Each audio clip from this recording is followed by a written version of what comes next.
Ladies and gentlemen, welcome to another episode of the Marketing Wizards Inner Circle. My name is Michael Bridgman. And you are a fantastic small business owner looking to make amazing and big things happen. Today, we're going to tackle this one critical element of marketing in a fantastic and fun way, and that is story. In our marketing, we get so wrapped up in tactics and strategies and campaigns and all these things when what really moves people, if you want your marketing to enchant your audience and bring them to you, if you want your marketing to really bring people out of the woodwork, desire what you have to offer and do business with you, then you have to learn to become a great storyteller, my friends. Marketing is storytelling with intent. That's what it is. That's what great marketing is. It's all about the story that we're telling.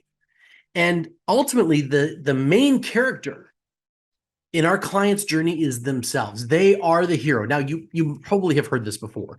I know I've heard a number of times, but the key character, the hero of the client is themselves, right? You are their Yoda. You are their guide, their mentor. You are the person helping take them on this journey from pain to pleasure, from what they're challenged with to where they'd love to be.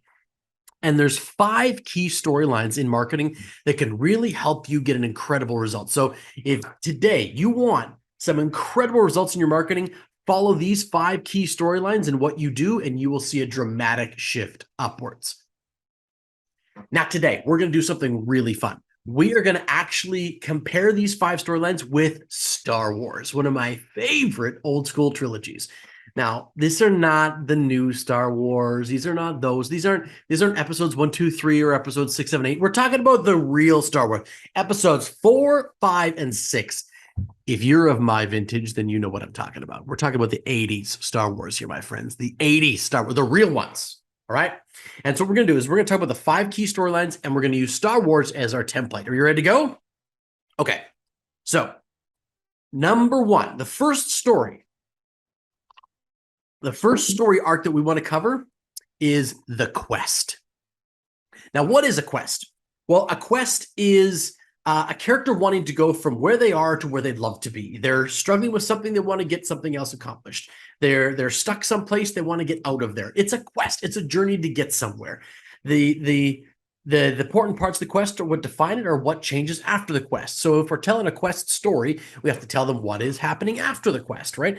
And then ultimately, what's the hurdle? What's the villain? What's the big thing they have to overcome in order to achieve their quest? So let's talk about Star Wars here, okay? The perfect version of this is The Return of the Jedi. The Return of the Jedi is a total quest story. That movie is a quest. What is the quest? The quest is Luke Skywalker's quest to redeem his father. By the way, spoiler alert here in this particular episode.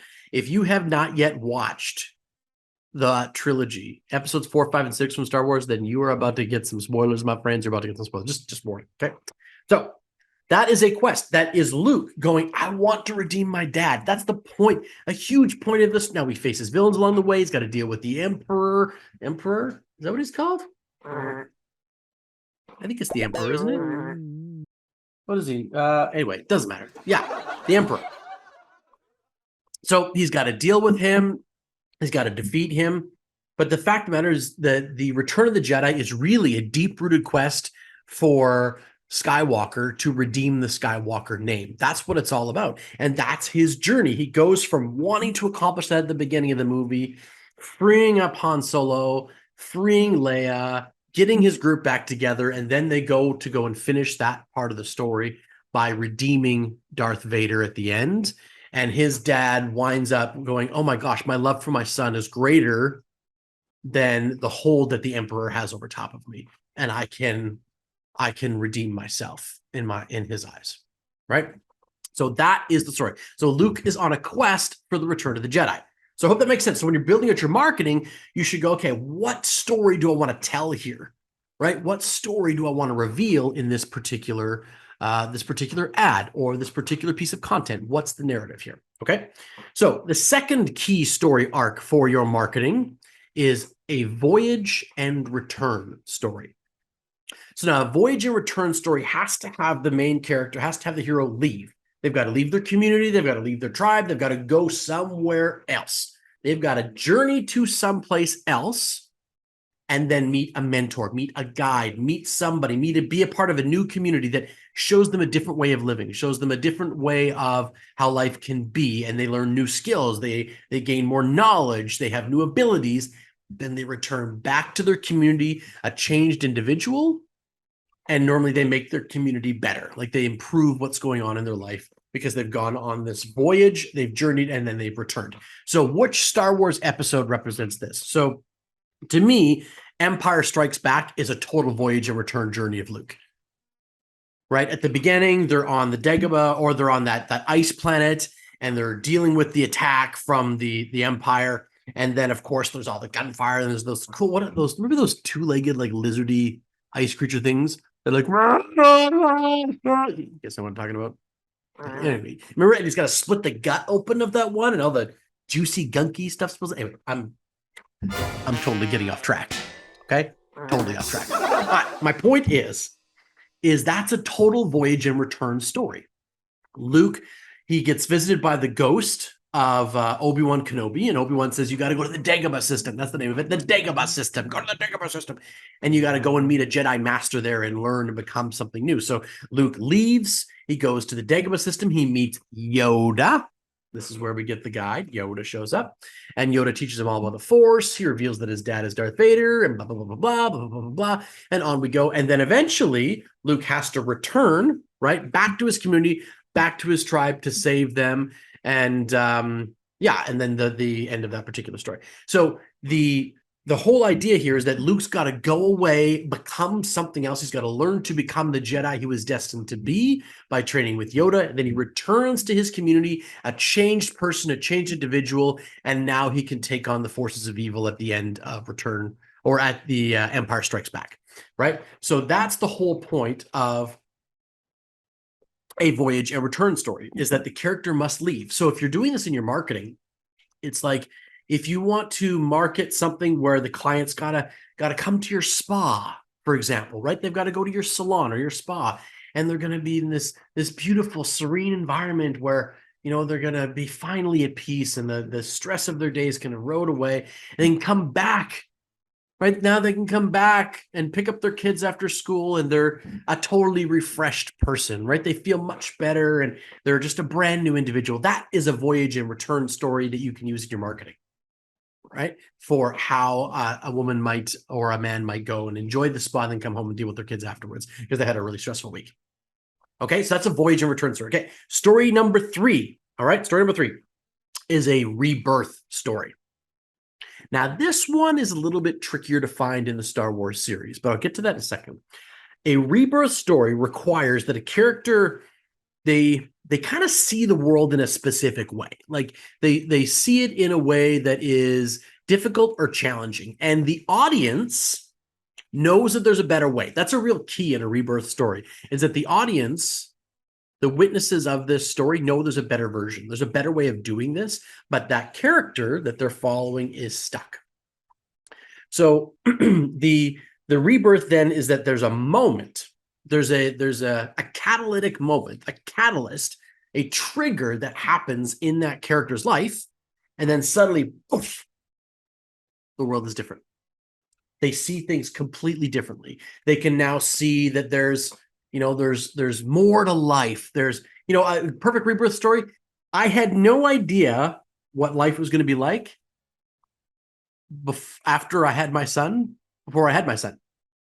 Before my wife and I had kids, like I had this idea, but as a woman, you're growing the baby, so there's all this transition that's happening. But as a guy, I was like, okay, here is life pre Alex, my son, being born. Here is life post Alex being born. Like, there's a massive difference. I was also reborn that day as a dad, as a parent, right? So it's a rebirth story, and you can use this in marketing all over the place.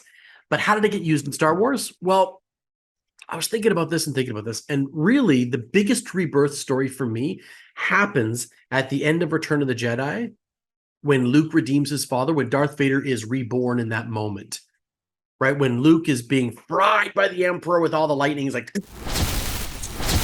zapping him, and Luke is screaming in pain. And then Darth Vader suddenly realizes, I'm letting my son die. I'm letting this guy kill my son. And Darth Vader goes, no! Throws him down the shaft, and the Emperor zaps with lightning. Oh, what, right?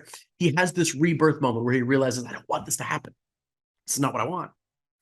And so that is a rebirth moment in the Star Wars series. Now, how can you use it in marketing? Oh my gosh, all over the place.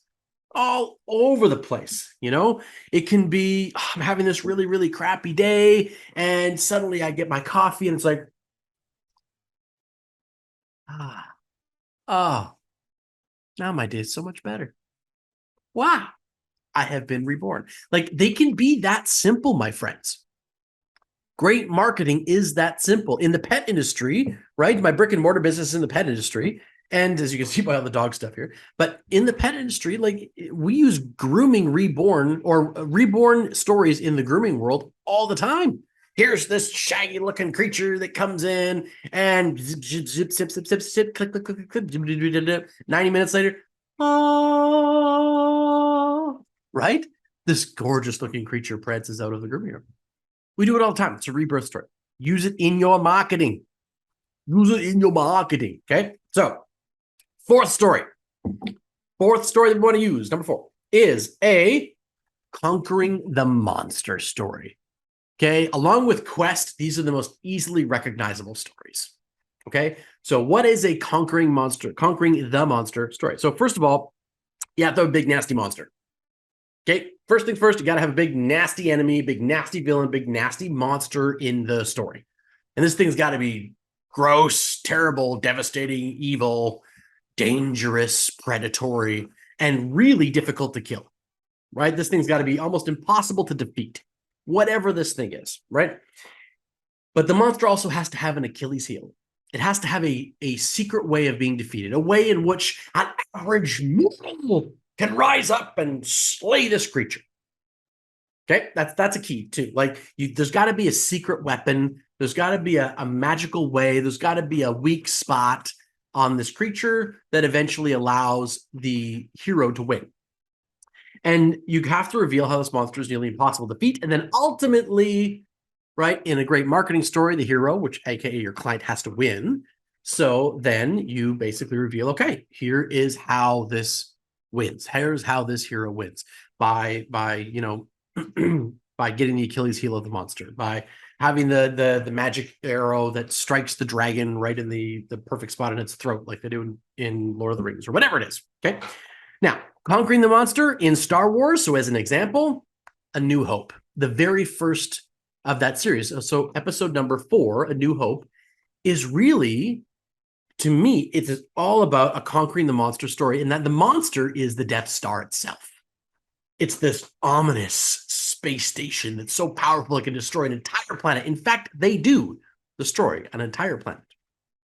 And this thing is nasty, it's powerful, it's dangerous, it's basically impossible to defeat. It's an immortal engine of destruction. And yet at the end, Skywalker, let the Force guide you, Luke. Use the Force. Use those, what are they, proton torpedoes? I don't know, that's Star Trek. Anyway, it doesn't matter. Off these laser missiles go in, oof, and they go down that little teeny tiny air shaft, and they strike down to the heart of the Death Star, and poof, explosion. Right? That is a conquering the monster story. And we use this in our marketing all the time, right? We're constantly illustrating how your product or your service helps your customer defeat the enemy that they're facing. You know, if you're selling insurance, your insurance product defeats the monster of terror that you're not going to, if your house burns down, you won't get anything left, right? If you get into a car accident, your car's a write-off and you won't have a car anymore. Like, you're conquering the monster all the time inside our marketing spaces. So when you're building out your marketing, that is one of the key storylines to follow, is a conquering the monster story. Okay. And now number 5. Number 5 of our 5 key marketing storylines is a rags to riches story. So a rags to riches story, you might think of this really simply as being poor and then becoming rich, which fair, right? That is a rags to riches story. But think of this more along the lines of something that the hero doesn't have very much of, or is in super scarcity of at the beginning, and has an abundance of or a wealth of it at the end. So sure, it could be dollars and cents. Sure, it could, right? But it could also be friends. It could also be time. It could also be opportunity. It could also be freedom. It could also be food, right? It could also be a number of different things in which we can easily illustrate that there's not very much of at the beginning. And by the end of the story, they go through hardships and trials and tribulations, and they overcome hurdles and defeat challenges, and et cetera, et cetera. And now they have lots of what they didn't have at the beginning. And if we think about Star Wars, once again, that first one, episode number 4, A New Hope, is a complete rags to riches story. That's Luke's rags to riches story. Sure, the overarching element of that is defeating the Empire and taking up the Death Star, but Luke's story inside that movie is a rags to riches story. At the beginning, he's got no friends. He doesn't want to be with his family anymore, and he's got no prospects. He hates being on Tatooine. He doesn't want to be on this desert moon or island or island. Not enough coffee today. Planet, not an island, a planet. Doesn't want to be there. And he wants to go on some crazy adventure and become a fighter pilot. Oh, almost dropped that. But so he wants to do these things, and he doesn't have any of that stuff. And then, of course, Obi-Wan shows up, and et cetera, and the whole story unfolds. And at the end of the story, right, there he is, celebrating with his friends. They've destroyed the Death Star. They won the day. Everything went exactly how they wanted it to be planned, and everything's amazing. He's got a new group of friends. He's with Han Solo. He's with Leia. He's with Chewie. He's with the Rebels, and now he's also a Jedi. He's joined the Jedi Order. So he's now found a community. He's found a purpose. He's found a reason, a raison d'être. He's found what he was looking for. And he went from rags, having none of what he wanted, to riches, having an abundance of what he wanted by the end of the movie. And that's a rags to riches stories. And you can use this in your marketing all over the place. Marketing restaurants, we do this all the time, right? Pizza companies, notorious for this. Man, I'm so freaking hungry. I need a pizza. I want something. I want something. Oh, an abundance of pizza, right? Here's the shot with all the food in front of me. We do this all the time with cars, automobile sales do this all the time. Here's this old clunky vehicle that I've been driving around, right? I used to have a Rustang when I was younger. So my Rustang, in other words, a Mustang covered in rust. Those of you who need help with that. But yeah, I had this rusty old car, and then eventually I could trade it in and get something much, much better. And so the rags to riches stories are used all the time in marketing. And we can use these things over and over and over again. All right. So once again, I shall recap. So first off, a quest story. Second, you have a voyage and return story. The third, you have a rebirth story. Oh boy. And the fourth, you have a conquering the monster story. And number 5, you have a rags to riches story. Now, these are 5 of the 7 narrative storylines that exists. The other 2, comedy and tragedy, we don't really use very often in marketing. But the fact is if you take what you're doing in your marketing and you put them inside these frameworks, then your clients will resonate far more strongly with your message. They'll automatically gravitate towards who you are and what you're all about, and they'll buy in far faster because the human brain trusts these story arcs.